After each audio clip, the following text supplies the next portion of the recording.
Nah, bismillahirrahmanirrahim. Assalamualaikum warahmatullahi wabarakatuh.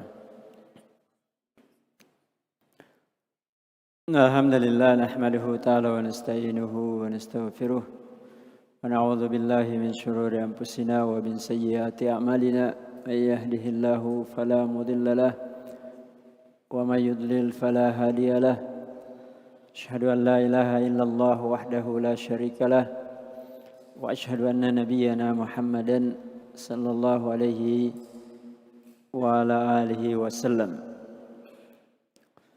Ya ayyuhalladzina amanu taqullaha haqqa tuqatih wa la tamutunna illa wa antum muslimun. Amma ba'd, fa inna asdaqal hadisi kalamullah, khairal huda huda nabiyyina Muhammad sallallahu alaihi wa ala alihi wasallam, wa syarrul umuri muhdatsatuha fa inna kulla muhdatsatin bid'ah. Ma'asyiral muslimin, jamaah salat maghrib yang berbahagia. Kita lanjutkan pelajaran kita dalam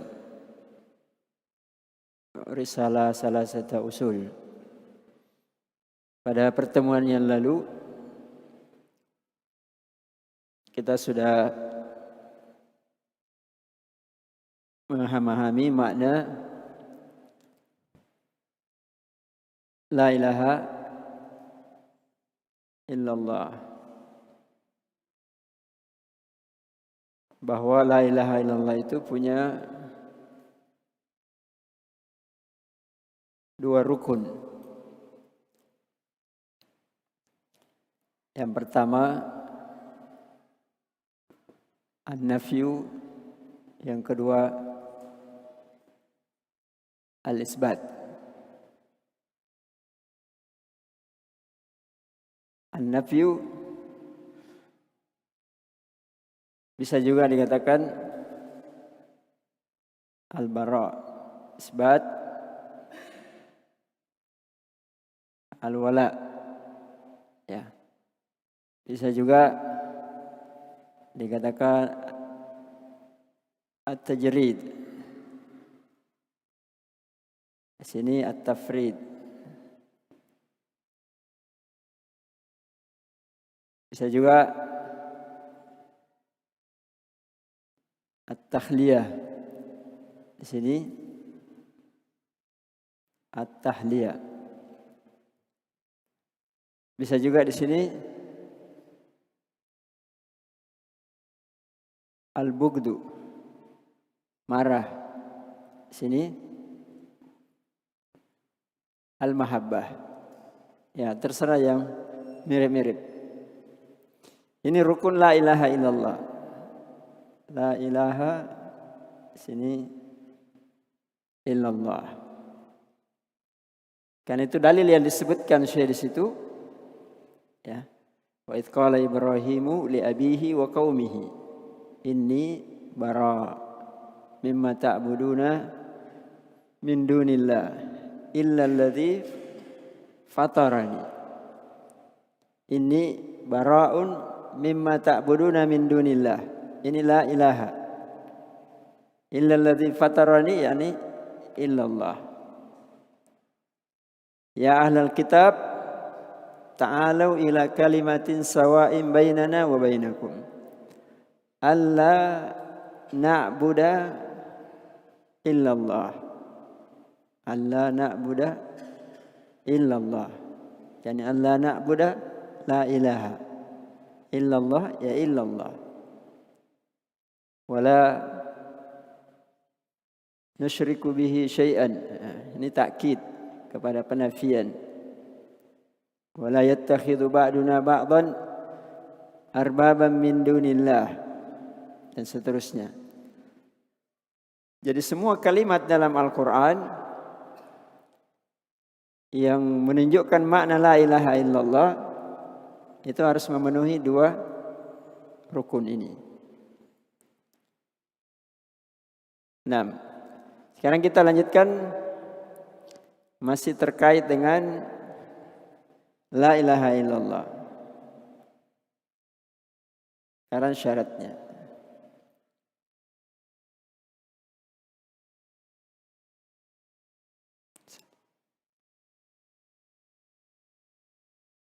7 ya.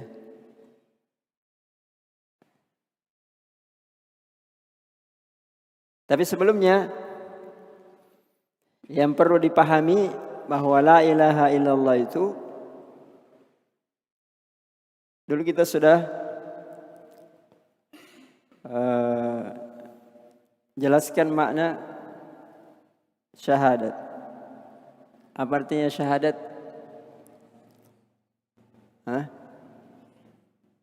An-nutku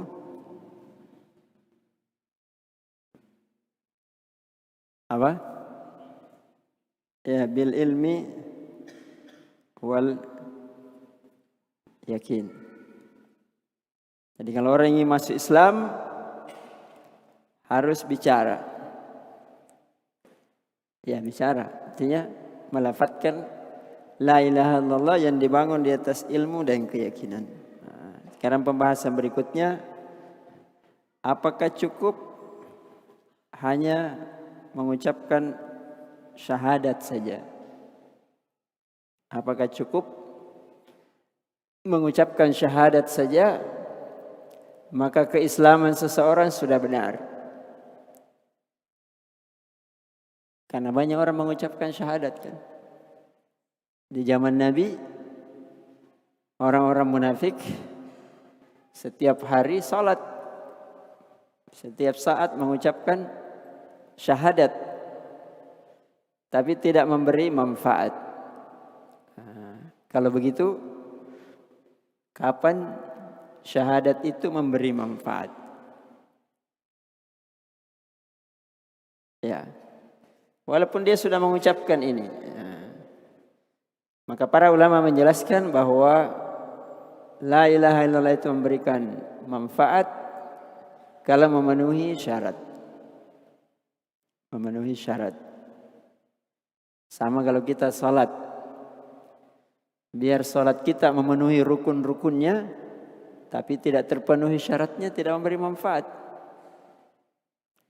Ya kan? Rukun salat misalnya membaca Al-Fatihah. Ruku, sujud, duduk di antara dua sujud dan seterusnya. Tapi dia salat tidak berwudu. Memberi manfaat salatnya? Tidak kan? Dia salat tidak menutup aurat. Ya, tidak memberi manfaat walaupun salatnya sudah benar. Karena tidak memenuhi syarat. Taib. Apa yang pertama?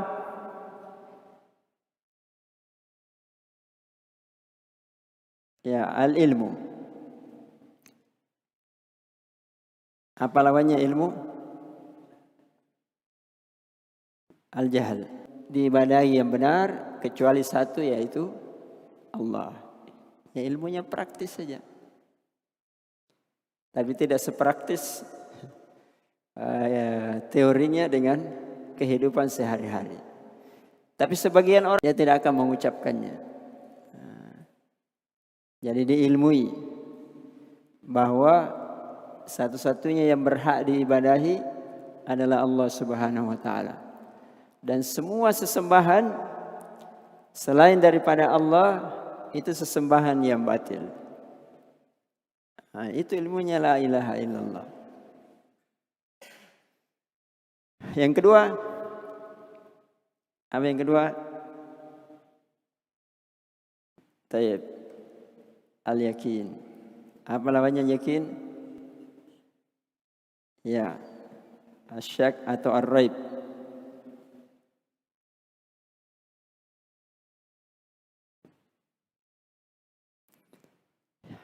Apa yang harus diyakini?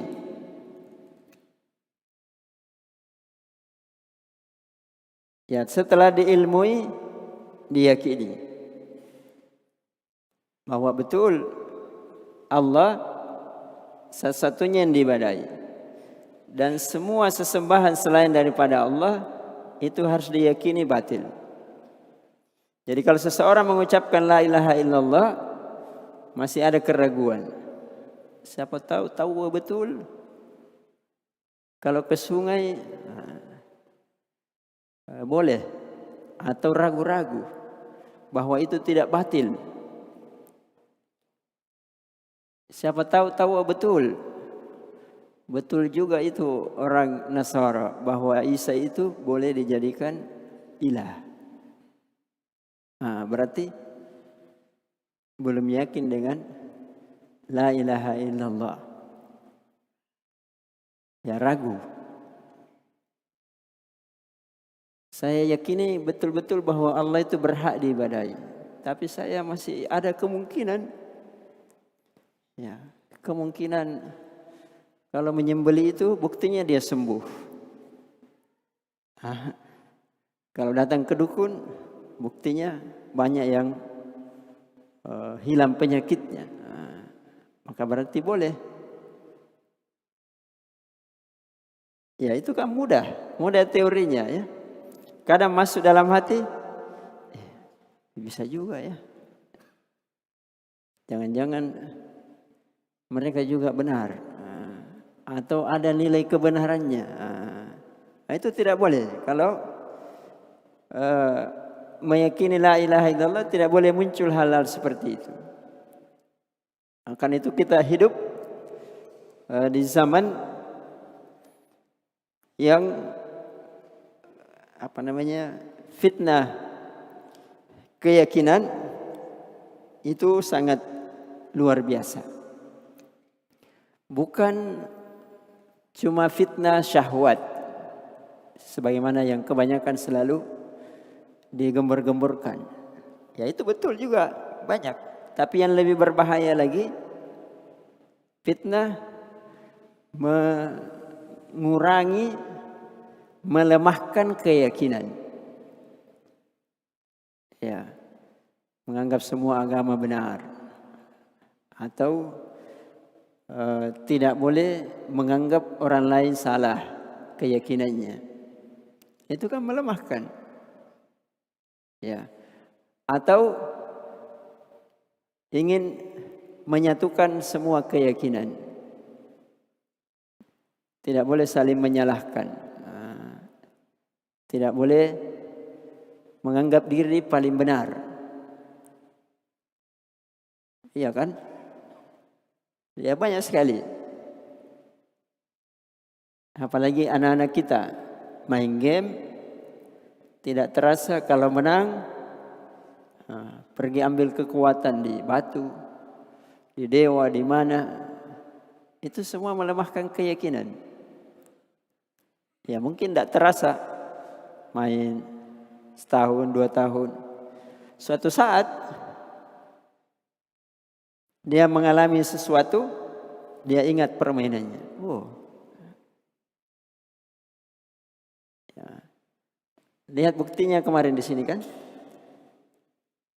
Hanya buka-buka internet, jual beli organ, terobsesi kan. Itu kejahatan. Ya, kejahatan. Bisa berubah orang. Apalagi keyakinan. Ya, hanya setahun dia pelajari, dia lihat muncul niatnya seperti itu. Itu kan pengaruh. Ya. Dan itu kan terbukti. Ya. Apalagi keyakinan. Ya, mungkin kita sekarang yang tua-tua, kalau lagi belajar seperti sekarang, alhamdulillah. Tapi kita tidak tahu generasi kita nanti. Jadi jangan dianggap remeh. Wah, ini berulang-ulang, sudah tamat, sudah saya hafal dan seterusnya. Ini pelajaran bukan dihafal, bukan pelajaran teori, ya, tapi pelajaran amaliyah yang harus selalu dijaga. Jadi tidak boleh menimbulkan keraguan. Tak boleh ragu bahwa keyakinannya yang betul. Kalau orang bully, ya terserah. Saya yakini begitu. Yang jelas saya tidak anarkis. Ketika menganggap keyakinan orang salah, bukan berarti saya harus perangi sekarang juga. Itu yang tidak betul. Saya harus hancurkan, saya harus usir, saya menghalalkan darahnya, itu yang tidak betul. Tapi kalau keyakinan dalam hati, ya harus. Tidak boleh ragu. Taib. Kemudian yang ketiga. Apa yang ketiga?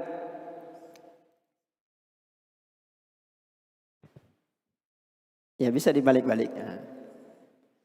Al-qabul.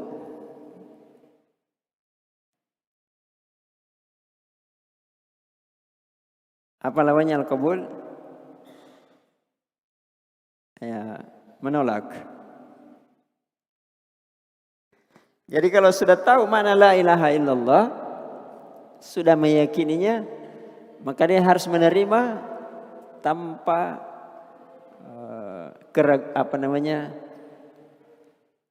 tanpa ada alasan apapun. Kenapa begini? Kenapa begini?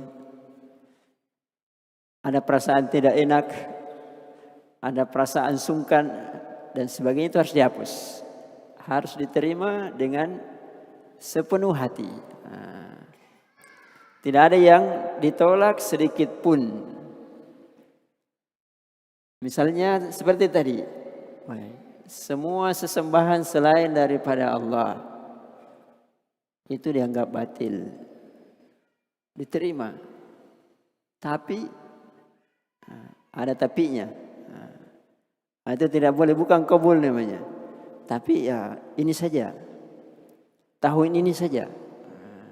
Atau sekali ini saja. Maksudnya melakukan kesyirikan ini saja. Nanti sesudahnya tidak lagi. Ya. Atau di antara sesembahan itu semuanya batil. Kecuali ini saja. Selain Allah maksudnya ada lagi satu. Itu belum menerima sepenuh hati. Sama kalau misalnya orang mengatakan, saya yakini bahwa semua yang dibawa oleh Rasul itu benar, kecuali hadis ini. Tidak masuk akal bagi saya hadis ini. Yang lainnya biar tidak masuk akal saya terima, tapi ini saya tidak terima. Itu berbahaya.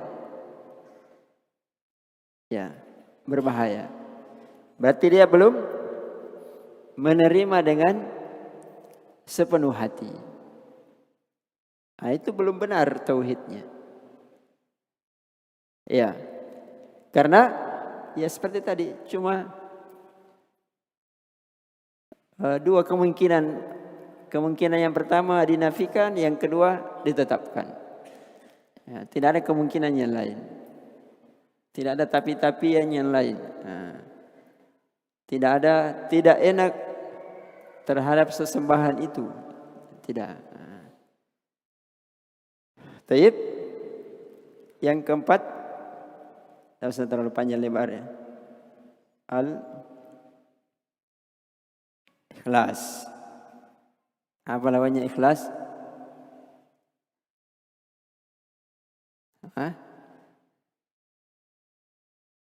Ya bisa riya, bisa yang lainnya.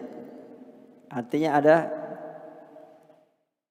maksud-maksud yang lain selain daripada Allah. Artinya kita menafikan ilmunya tadi, menetapkan hanya Allah yang disembah, diyakini, diterima. Tiga hal ini dilakukan dengan ikhlas. Tujuannya taqarrub kepada Allah. Bukan tujuannya untuk mengambil atau mendapatkan kepentingan dunia. Saya ikhlas menerima, tidak ada yang disembah selain daripada Allah. Karena kalau saya tidak terima, saya diusir. Karena di sini orang bertauhid semua. Misalnya di sini santri JF, Salafi semua. Kalau saya tidak terima nanti saya diusir. Jadi saya meyakini juga begitu, terima juga begitu. Itu belum ikhlas. Atau saya ilmui begitu, yakini, terima. Karena ada yang saya mau lamar, akhwat yang suka pengajian.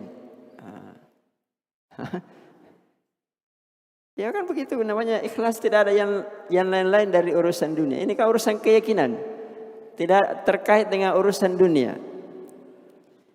Kalau dilakukan karena urusan dunia berarti dunianya lebih dominan. Nah, kalau dunia lebih dominan berarti dia tidak atau kurang ikhlas. Ya, sementara di sini harus diucapkan dengan ikhlas. Innallaha harrama 'alan nar man qala la ilaha illallah apa? Yabtagi bidzalika wajh Allah. Ya, ini kan dalam hadis Malik bin Itban. Sesungguhnya Allah mengharamkan neraka. Siapa yang diharamkan neraka?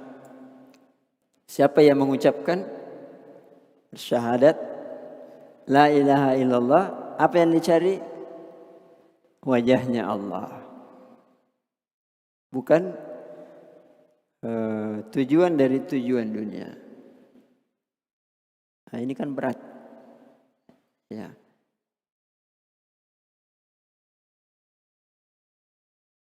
Nah, jadi harus ada keikhlasan. Berikutnya apa? As-sidqu wal mahabbah. As-sidq. Jujur. Apa lawannya jujur? Hah? Ya, dusta, ya. Kadzib. Atau jahat.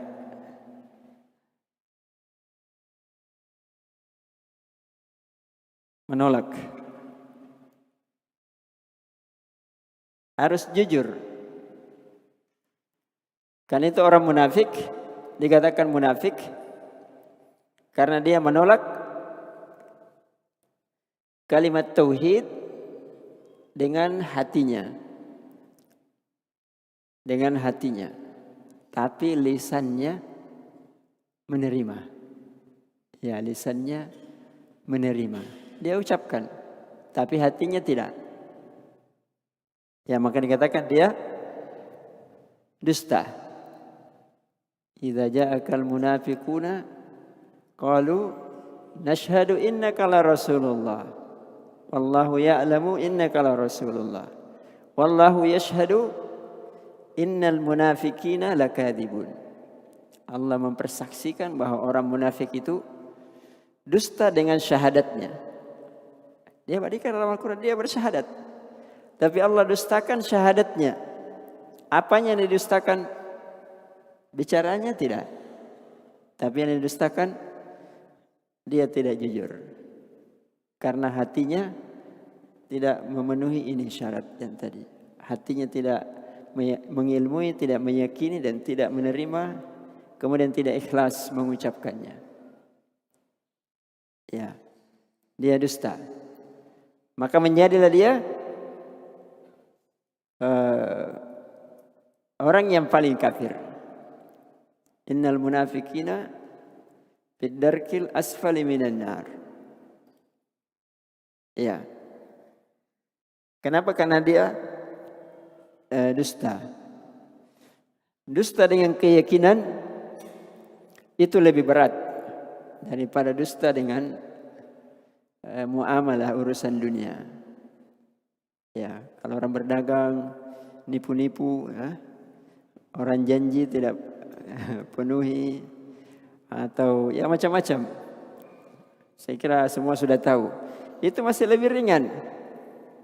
Tapi yang paling berat kalau dusta dengan keyakinan. Kamu mengucapkan la ilaha illallah, tapi kamu masih datang minta-minta di kuburan. Itu namanya dusta. Kenapa? Karena kalimat yang kamu ucapkan itu otomatis melarang untuk menyembah selain daripada Allah. Kamu datang kan berarti menyembah. Taib. Berikutnya apa? Al-mahabbah.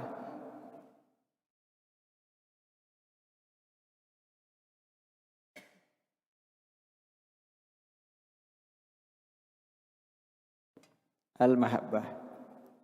Apa lawannya mahabbah? Hah?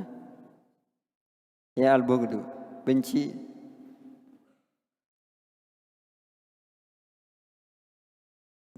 Artinya orang yang mengucapkan la ilaha illallah harus cintanya kepada Allah. Ini tadi. Dan harus marah, benci kepada sesembahan selain daripada Allah. Tidak boleh ada kecintaan kepada sesembahan selain daripada Allah. Kalau masih cinta sesembahan kepada selain Allah, maka belum memenuhi syarat la ilaha illallah. Saya cinta kepada Allah, tidak menyembah selain daripada Allah. Tapi saya juga cinta kalau tempat-tempat kesyirikan itu diperbaiki. Ya mohon maaf. Ya padahal itu kan simbol-simbol ya kesyirikan. Tidak boleh dinampakkan. Kalau perlu dihilangkan. Ya. Saya cinta kepada Allah. Tapi saya juga cinta kalau orang itu khusyuk minta doa di kuburan. Iya kan? Dianggap itu kebaikan. Kan itu para ulama sering memberikan contoh bagaimana perbedaan orang yang mengerti tauhid dengan orang yang tidak mengerti nilai tauhid. Misalnya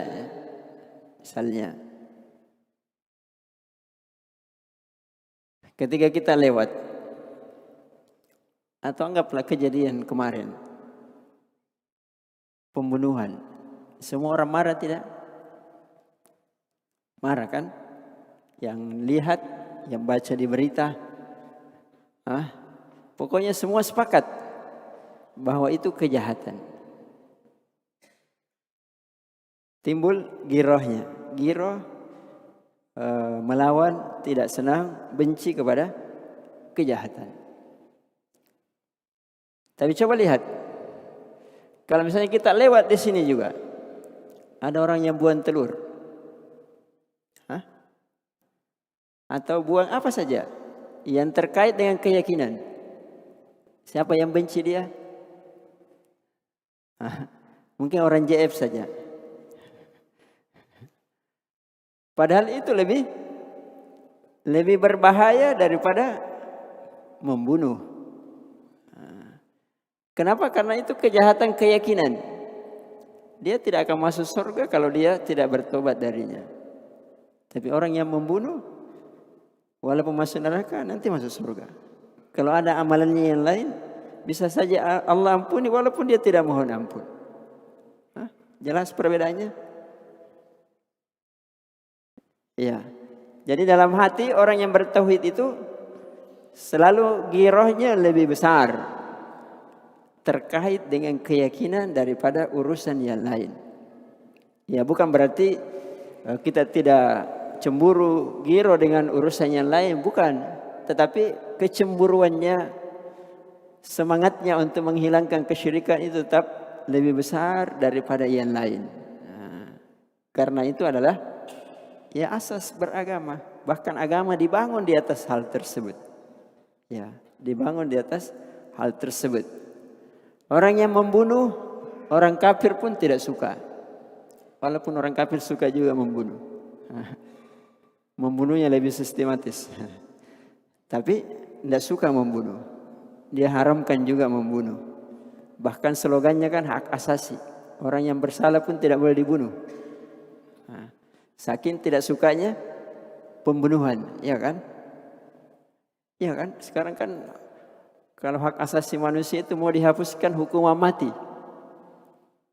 Walaupun kejahatannya bagaimana, tidak boleh dibunuh. Untuk apa? Ya hak asasi manusia. Tapi kita tidak bahas panjang lebar. Tapi itu menunjukkan bahwa membunuh itu, contoh saja ya, itu semuanya sepakat. Sepakat. Tapi kalau kita bicara seperti ini, mungkin lebih banyak musuh daripada teman.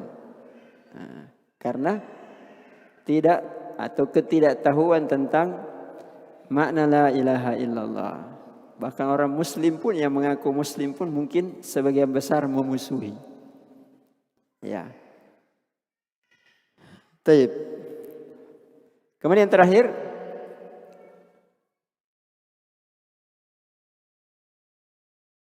apa yang terakhir? Al-inqiyad.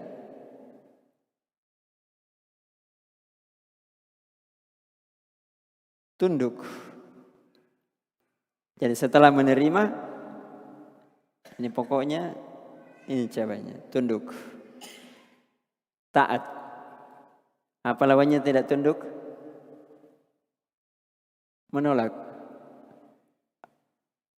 Ya mirip ya. Menolak. Gambarannya begini. Supaya lebih mudah dipaham. Sudah dulu kita juga sudah jelaskan tentang makna Islam. Apa makna Islam? Istislamu lillah ya bitauhid, la ilaha illallah. Wal inqiyadu lahu ya bitta'ah. Jadi orang muslim yang bersyahadat harus taat.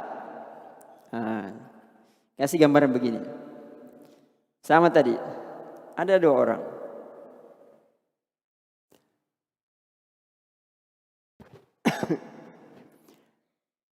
Misalnya orang yang pertama,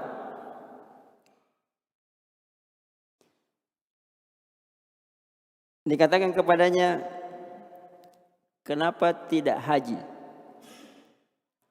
Kenapa tidak haji? Atau kalau haji kan mungkin sekarang susah. Atau kenapa tidak sholat? Saya tidak cocok dengan sholat. Atau saya tingkatannya sekarang sudah boleh untuk tidak sholat.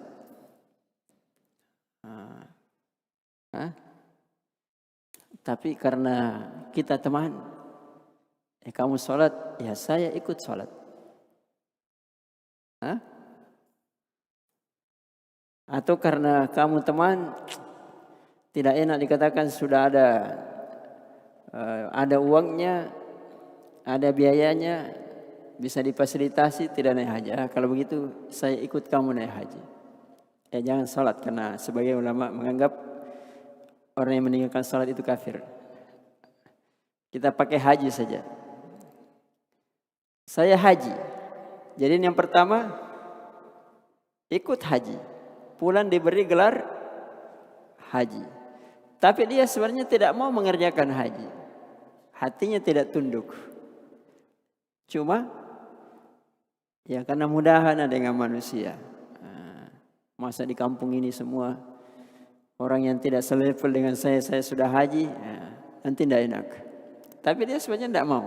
Atau menganggap dirinya tidak wajib lagi haji. Yang kedua, dia aja haji. Saya yakin itu haji.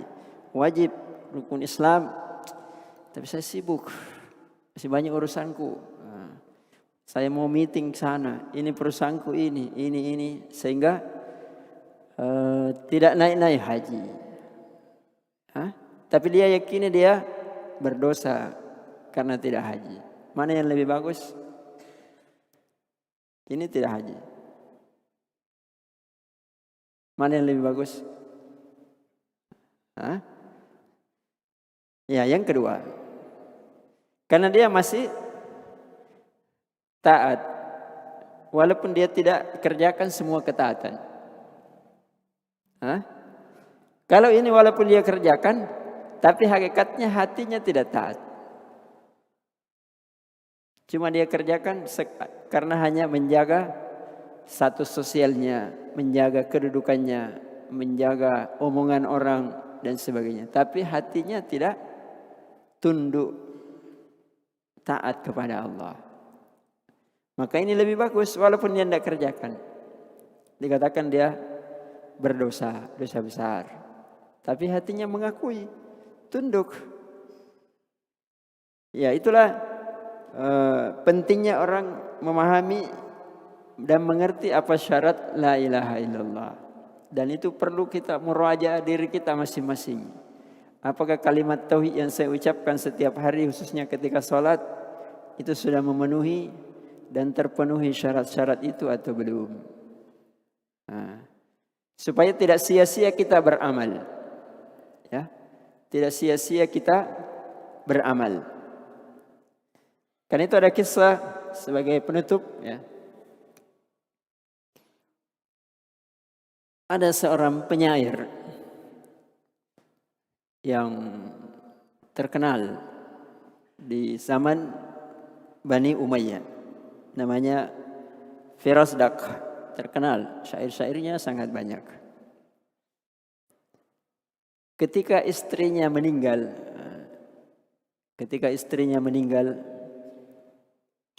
datang banyak orang. Termasuk yang datang adalah Imam Al-Hasan Ibn Abil Hasan Al-Basri. Dikenal dengan Imam Al-Hasan Al-Basri, Imam At-Tabi'in. Maka ketika datang Imam At-Tabi'in ini, Al-Hasan Al-Basri, maka Farasdak ini mengatakan kepada Imam Al-Hasan Al-Basri, hari ini berkumpul di sini orang yang paling baik yang ada di zaman ini dengan orang yang paling jelek di zaman ini. Dia maksudkan orang yang terbaik itu Imam Al-Hasan Al-Basri hadir. Orang yang paling jelek, dia mengatakan maksudnya dirinya sendiri. Saya ini orang yang paling jelek, cuma pintar bikin syair. Syair-syair itu kan kadang menyinggung orang, kadang menuduh orang, macam-macam. Tidak semuanya bagus, kadang ada kejelekannya, ya. Jadi menganggap dirinya orang yang paling jelek. Maka Imam Al-Hasan Al-Basri rahimahullah dengan ilmunya mengatakan, saya bukan orang terbaik di kalangan kalian, dan kamu juga bukan orang yang paling jelek. Kemudian beliau bertanya kepada Farasdak, wahai Farasdak, apa yang kamu telah siapkan untuk hari seperti istrimu sekarang? Apa yang telah kamu siapkan? Pertanyaan yang sangat bagus, munasabahnya, maksudnya sangat cocok dengan kondisinya. Apa yang kamu telah siapkan untuk keadaan seperti ini? Kamu mau dikubur juga nantinya. Apa dia jawab? Dia mengatakan, adatu lihadzal yaum mundu sab'ina sana bila ilaha illallah. Bila ilaha illallah. Saya telah menyiapkan untuk hari ini semenjak 70 tahun yang lalu dengan bila ilaha illallah.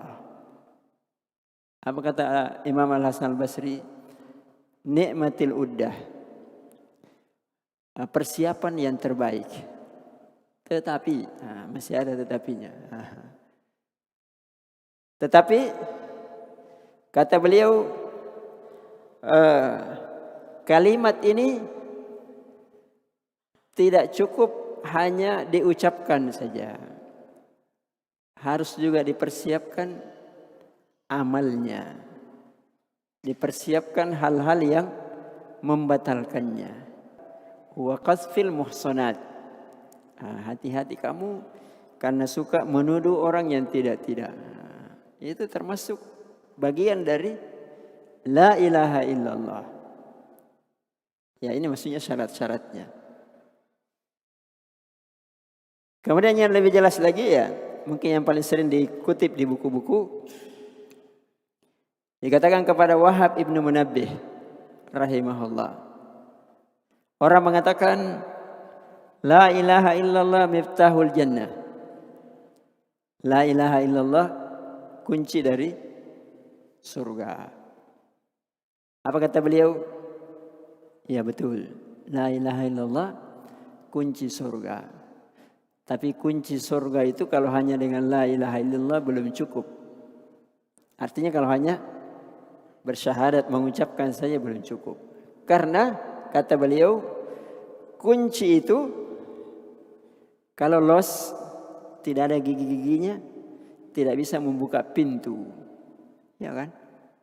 Coba bawa kunci ke pintu yang tidak ada gigi-giginya bisa buka pintu enggak? Enggak bisa. Setiap miftah lahu asnan. Ada gigi-giginya. Gigi-giginya itulah syarat la ilaha illallah. Jadi kalau masuk surga ya bawa gigi-giginya. Jangan bawa kuncinya saja. Artinya kunci itu dibuatkan gigi-gigi supaya memenuhi syarat untuk membuka pintunya surga. Ya, ini kan jelas. Ya bahwa sekedar mengucapkan la ilaha illallah itu belum cukup. Harus melaksanakan syarat-syaratnya. Dan itulah yang akan diuji setiap saat, setiap hari dalam kehidupan seorang mukmin. Ya, apakah memenuhi syarat itu atau tidak? Ya, dan itulah yang harus selalu dimuhasabah, dimurajaah dalam segala ya tindak tanduk kita. Apakah ini memenuhi syarat la ilaha illallah? Di sini ada sedikit ya sebagai pelengkap. Dulu saya sudah jelaskan yang bertentangan dengan ketaatan ketika orang melakukan ketaatan syirik akbar, ya, mengeluarkan dari Islam. Yang kedua, kalau dia tidak mengerjakan syariat Islam secara keseluruhan, ya, maka itu tidak memenuhi syarat ketaatan.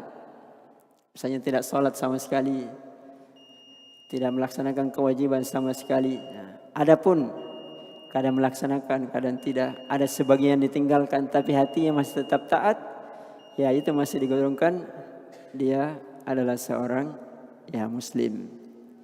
Bukan maksudnya seperti orang Khawarij ketika orang melakukan dosa besar, dia keluar dari Islam. Ya, itu tidak betul.